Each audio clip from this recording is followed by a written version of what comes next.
जी। क्या रिजल्ट रहा है? देखिए, आप लोगों ने भी देखा, लोकतंत्र में जिस तरह का कृत्य भारतीय जनता पार्टी की सरकार में चीनी मिल के चुनाव में हुआ, यह बिल्कुल ही असंवैधानिक है।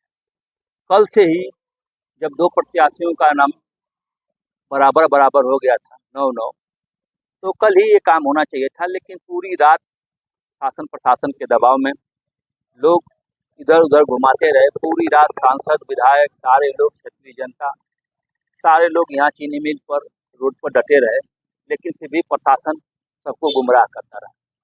गुमराह करने के बाद अंततोगत्वा सुबह जब सभी लोग जुटे तो अंदर गए, बुलाया गया।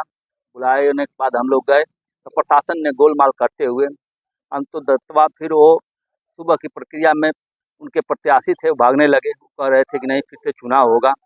फिर जब दबाव पड़ा तो दबाव पड़ने के बाद किसी तरह से मानने के बाद यह प्रशासन इतना टार्चर किया कि लोकतंत्र में इस तरह का टार्चर हमने अपने पूरे जीवन में इस तरह से नहीं देखा था। और अंततोगत्वा जो उनको डिसीजन लेना था उन्होंने ले लिया, उनके प्रत्याशी को विजयी घोषित कर दिया। इससे अधिक मैं आप लोगों से कुछ कह नहीं सकता हूँ। किस तरह का टॉर्चर किया गया है आपके? जबरदस्ती किया जा रहा था। मतलब किस तरह का जबरदस्ती? क्या आरोप एक लगाया जा रहा था कि हम शासन के मंशा के अनुरूप कार्य करेंगे, आपके कहने के हिसाब से ना आप कार्य नहीं कर सकते।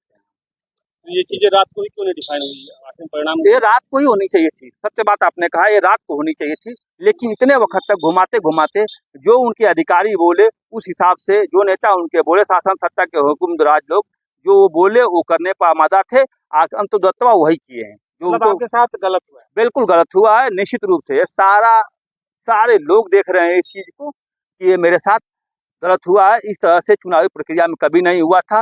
नवनिर्वाचित सदस्य आते हैं, आप बताइए, गलत नहीं मेरे साथ हुआ है तो नवनिर्वाचित सदस्य आते हैं, नवनिर्वाचित सदस्य का अपमान किया गया, वहाँ 9 डेलीगेट नामित लिया गया। 21 कानून 21 संविधान का है। ठीक, अभी आप